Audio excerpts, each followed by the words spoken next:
Thank you, President. My adjournment matter is for the Minister for Planning, and it concerns the planning rules for wind energy facilities. The action that I seek is for the Minister to review the setback distance of wind turbines from homes in light of increasing turbine heights and consider enlarging the setback in Victoria. Wind turbines generate a persistent low-level noise that can be very troubling for nearby residents. This is especially true in rural and regional areas where there is little or no traffic or background noise, and where residents treasure the peaceful silence of living in the country. Having that peace disturbed by a wind turbine that produces constant noise is known to impact mental health and cause significant anxiety and stress. For that reason, there are rules for how far wind turbines must be set back from people's homes. Originally, Victoria did not have any rules around turbine setback distances, and wind energy installations caused frequent complaints. The Liberal and National Coalition went to the 2010 election and won with a policy to introduce a wind turbine setback distance of 2 kilometres. The allowed wind energy projects to bring wind energy projects to bring new energy onto the grid whilst protecting residents from being disturbed by noise and visual impact.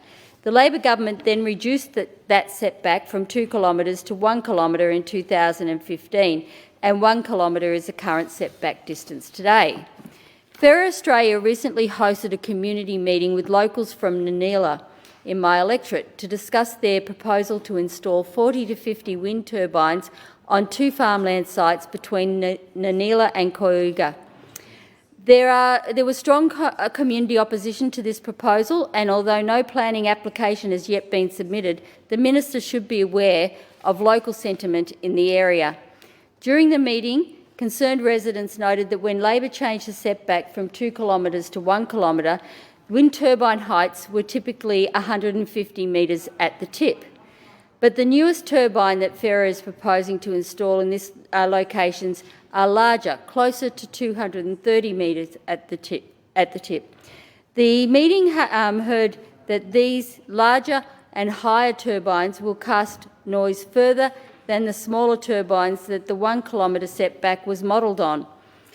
The community members in the meeting were adamant that a 1 kilometre setback from homes is simply not adequate to protect them from noise of the larger, newer turbines.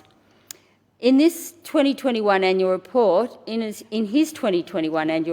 Australian Energy Infrastructure Commissioner recommended that state governments introduce a default setback of 1.5 kilometres for wind turbines with a tip of 200 metres, or to limit noise and shadow flicker effects, and to consider a longer setback to minimise impact on visual amenities.